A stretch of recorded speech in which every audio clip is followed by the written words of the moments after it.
Hideo Kojima's Death Stranding has been out for a full weekend now, and people are still trying to digest it and just understand what it's all about. And Hideo Kojima himself is saying that if you don't like it, it's probably because you're just too stupid to understand it, or something along those lines. My name's Gareth Evans. Here to discuss this with me is Mr. Henry Cooper. Hello, and I have actually played the game. Are you stupid? That is called Death Stranding. Are you clever enough to understand this game? I mean, the game isn't that clever because it tells you everything you need to know. It hammers home and there's no subtlety with it. It's all about connection. We gotta do this, gotta connect the world. But what's the game about, Henry? Well, the game is it's about sticks and ropes and how they're not friends. I do like the game. I don't love the game, but I do like the game. Let's get that out up top. Well, talking of reception and whether you like the game, what do other people think of the game? The critic reviews were fairly mixed, but leaning towards positive because there were a lot more 10s than there were 0s, let's say. But the public reception, the user reception, is a bit more varied, and it's currently sitting at a 7.0 on Metacritic based on 2,195 positive reviews, 118 mixed reviews, and 1,051 negative reviews. So generally, it's leaning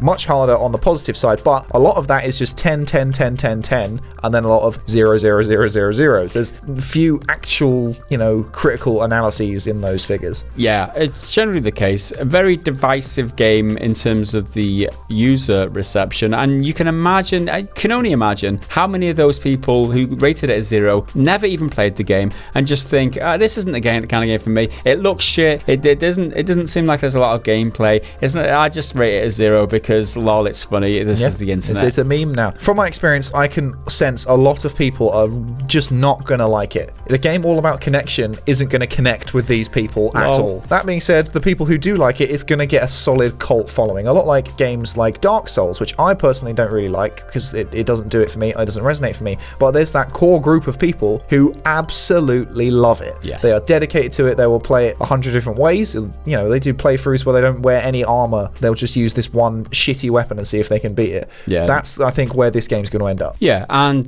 Hideo Kojima himself has got a cult following ever since, his prior work, let's say that. And it's been enough to carry through to a commercial success on this game. And we're talking specifically about the sales reception in the UK. The box copies, it's hit number 2 in the UK boxed charts. It's the second biggest exclusive and the second biggest new IP released this year, behind Days Gone, which Death Stranding sold 36% fewer units at launch. That said, there's not been that many exclusive games on PlayStation this year, has there? There's only been those 2. IPs. Oh no, 3. So there's Days Gone, Death Stranding, and Concrete Genie, but that's a much smaller scale kind of indie thing. So it's second behind Call of Duty Modern Warfare, which is still number 1 for a third consecutive week. That's pretty tough competition anyway. It's Call of Duty. It's always going to be on top. Well, that's for sure. And specifically, and it's funny that comparison because Call of Duty is a first-person shooter, and one of the things that Hideo Kojima has said in the quotes that we're about to read out is that the American audience is more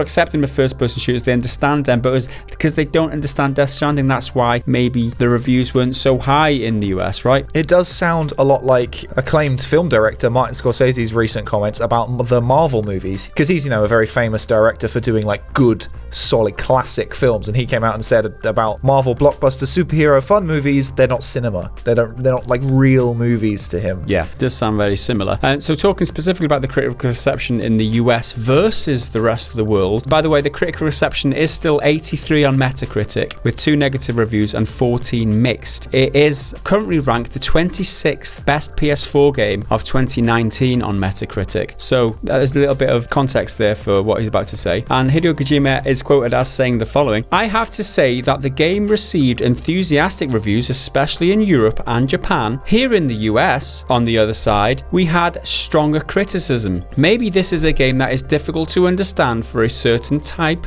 of critic or audience. Americans are big fans of first-person shooters, and Death Stranding is not. It is flying higher. I always try to create new things, and disputes and discussions are fine, but it must be said that the Italians or French have a different artistic sensibility that allows them to appreciate this kind of very original products." See, my brand new game fits better in these big countries that really flourished during the Renaissance, when this huge awakening of artistic talent came out. I fit in there. Is there something to be said about entertainment in America? For example, you raised the comparison there with Marvel movies, these big blockbuster blockbuster action set piece kind of movie things, and the games like Call of Duty, which did make it number one above Death Stranding, is the Western audience, or specifically American audience, just more used to and just more favouring those types of experiences? Well, I think experiences like that, there's nothing wrong with them. I love the Marvel movies. I wouldn't say I love Call of Duty, but I definitely did back in the day when I had a solid campaign and whatnot. There's nothing wrong with them. But compared with like Italy and France, like he says, do you think like the Americans maybe less cultures, like what he's suggesting here, right? Well, I think the general sort of stereotype is that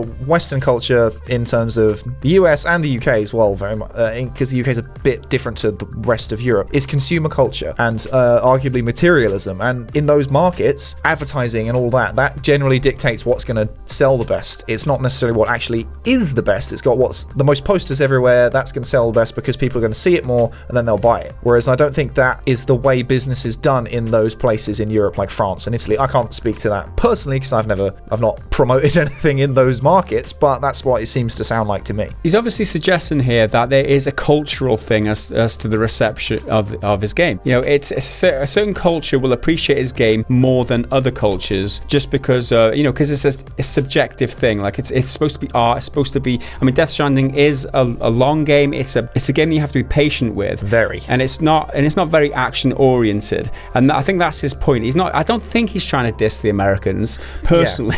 Yeah. Your country's shit and doesn't appreciate good things. And this is a translation as well, so it's not verbatim. Yeah. I mean, I wouldn't say that he's trying to do that. I mean, maybe that's what he did mean, but I don't know. I'd give him the benefit of the doubt here. He's trying to kind of raise the difference, like in difference in cultures, and people appreciate different things in different countries because of the cultures, right? However, his point was kind of undermined by VGC, who did analyze the reviews. It's quoted as saying the following: analysis reveals that the lowest Death Stranding review scores on Metacritic are actually from European and Australian publications, such as VG247 3 out of 5, Digital Spy 3 out of 5, OzGamers 6 out of 10, and VGC 3 out of 5. IGN's 6.8 review was also covered by its Australian office. So that kind of undermines a lot of what he was the point he was trying to make there, in terms of the reviews that were highest were a lot from America. Americans are the ones who have the problems with it, but they gave them pretty much glowing scores across the board. I do think he makes interesting points though with regards to first-person shooters being the dominant thing. They're probably the most popular genre that sells the best because of things like Call of Duty and Battlefield. I don't think there's anything wrong with that. I think the point he's sort of trying to make, but perhaps a bit clumsily, is that those games are the most popular and you recognizable. You look at a first-person shooter, you know what it's like, you know what it's going to play like. You see something a bit weirder like Death Stranding, it's like he's got a million boxes on his back. He looks ridiculous. I don't understand this. You're going to go for the one that's you're familiar with and the safe one. I do think that is the case. Not for better or worse, it's just the way people operate. And the way that Hideo Kojima sees it was kind of, if you go back prior to gaming's kind of embrace of the stealth genre, he says it's something along the lines of that. I mean, people didn't understand stealth gameplay when it was first introduced, and that's the comparison that he's drawing, right? Yeah, and he helped pioneer the stealth genre with Metal Gear, which is his most famous previous franchise, the big one he worked on. And the reason they ended up making it a stealth game is because something, I don't know specifically, but to do with system resources and being able to engage the enemies was too difficult for the computer to render and everything. So they built the game around avoiding enemies instead and hiding from them. And it's massive innovation that people still use today. Kojima was aware that there would be some negative reactions to the game, and he was speaking to PlayStation Access, a great YouTube channel actually. This happens when you try to do something new, even in movies or games. If people are faced with something they haven't experienced before, it can be challenging. It was the same when I first did a stealth title, i.e. Metal Gear. But I am hoping with the support I get from fans that positivity will spread out, and that in 5 or 10 years, people will look back at Death Stranding as a new standard. Then I'll try and create something new again. So in the future, people are gonna finally understand quite what Death Stranding is, and that it is this new genre he's trying to create, in his words anyway. Yeah, well, you did talk earlier about this game having a cult following. In future, there will be this core audience of players who absolutely adore this game, and I don't deny that one bit. I think definitely this kind of, with their production values and how well the game looks, and it's very community driven as well. You're meant to you can leave supplies for other people, you can build things together, and I think that's going to make an interesting thing in the future, not necessarily right now. So the way that people reflect on this game in 5 or 10 years time may well be, I mean, he's quite a visionary kind of character. He's someone who does look to the future and does trying to craft something and is inventive. You can't put that past him. He's trying to make something new, and it's not a game that personally appeals to me, but it's something that I definitely do appreciate that it exists because it does break new ground, and whether it will go as far as to influence the industry as much as stealth did is yet to be seen. But he's saying 5 or 10 years time in the future he might go into a new genre and create a new genre then as well. Well, he's 56 now, so he's talking when he's between the age of 61 and 66 he's going to be crafting a new genre. To be fair, if he goes on and does that, I mean, for the third new genre, I mean, you can't. There is the stereotype of Japanese people in terms of culture of having a really strong work ethic. So if he's working on breaking new ground in gaming well into his 60s, good for the guy. It doesn't look 56, I'll give him that. But specifically, like what, right, the stealth genre is what he made like 10 years ago, or contributed to at the very least. And this new genre now, which is like Strand, community-based, connection-based gaming, we still haven't decided what this is. Like, what is this genre? What the hell is it about? And well, if you think about the stealth thing with Metal Gear, he didn't nail that the first time. There was 2 Metal Gear games, and then Metal Gear Solid when it moved into 3D, and then there's a whole other 5 games within that as like core games, and there's the PSP ones. It took a long time for even that version of stealth to really find its footing. Then there's other games like Splinter Cell who did it in a different way with espionage and different gadgets. Then there's more recent titles like Dishonored, which again took it in a totally different direction. So in terms of trying to define this genre, I think I picked up a couple of quotes which might kind of shed light on what he thinks this genre is. And he was talking to the BBC recently where he said the following: President Trump right now is building a wall. Then you have Brexit, where the UK is trying to leave the EU, and it feels like lots of walls and people thinking only about themselves in the world. You have to come back to the real world at some point. You can't stay in the game forever. I want to create an experience in the game that people can use in the real world, like thinking about how we connect. So it's kind of like meta game thing here, right? It's more than the game itself. It's more than playing the game. He wants to influence the minds of the people playing the game to think about how this game affects them, and the themes of it affect them in the real world, as in be more friendly with people, be more look for more connection in your real world life than you do normally.